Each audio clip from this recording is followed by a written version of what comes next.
Greg. Thank you, Scott.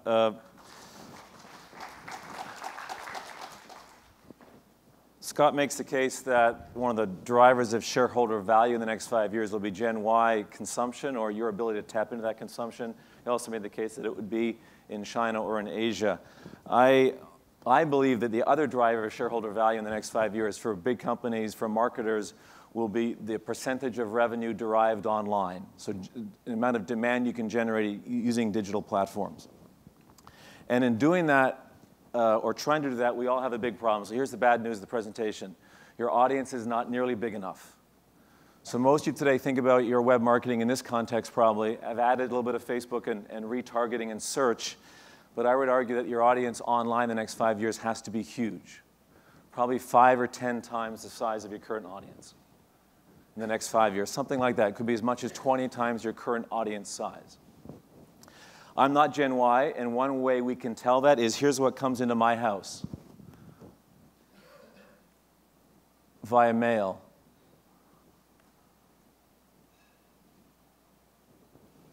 Last 8 days.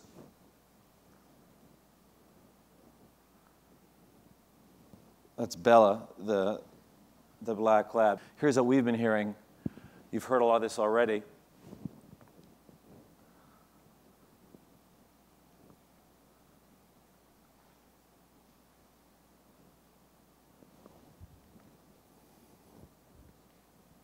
Why? Because these brands and internet companies have been the training wheels for this generation. So Scott asked me to talk about finding Gen Y online and not talk about social media, which is hard to do. What I decided to talk about is blogs. Remember blogs? You probably all have that long tail book on your nightstand or near it still, maybe unread perhaps, magazine cover stories. I would argue, in fact, there's probably still more social activity going on inside of the sort of the blogosphere and the commenting sort of components of blogs than inside of Facebook, perhaps. So I want to, as marketers, I want to bring it back to blogs just for a couple minutes to remind ourselves what a powerful marketing vehicle they are. So I'm going to be very pragmatic in my talk today. People rely on blogs in terms of making product decisions, and as marketers, I think we have to reconnect with these audiences in a very specific and significant way. As an example, if you're a marketer or a media planner thinking about trying to reach young women and sort of trying to do it very efficiently, you'd start here with big sites. If you then added sort of the filter of high concentration, you'll see some different site names, but still kind of traditional media companies or websites. If you added the filter of you wanted a very passionate, fashion-savvy audience, now the list dramatically changes. And Tavi's site is probably on this list as well if you extend it from 10 to 50 or 10 to 1,000. This is where your audience is. And if you were searching for men, kind of same idea.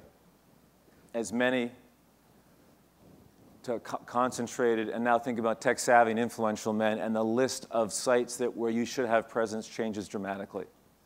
And again, goes from 25 to probably 1,000. So we know the advantages of big, old media on the web. Big media, basically. Very safe, very efficient, very quick for you as a marketer to make decisions around how to deploy media and advertising spend. I think, however, as you probably know from experience, increasingly cluttered and hard really, I think, to cut through. Blogs, we'll just call them blogs. Lots of them. Very authentic, very passionate. Very sort of pure, if you will, in terms of the audience and the blogger and that sort of relationship. Hard to work with, though. So as marketers, I know that it's very hard for you to do this. Doing scaled marketing campaigns across a lot of blogs is still very difficult. But I believe it's worth the effort. And I'd ask you to go back and sort of really challenge your marketing teams to come up with scaled campaigns that really can be authentic across what we used to call the long tail. Some three sort of rules, if you will, or suggestions. One is to really spend some time understanding where your consumers are spending their time online. Not the obvious sites, but really dig deep and understand where they spend time. You'll be really surprised, I think, on the number of sites that they visit on a weekly or daily basis, and they're sites you probably haven't heard of, but they're relevant to your brand or relevant to your category or your consumer. You can find them easily on big web media. They just don't click.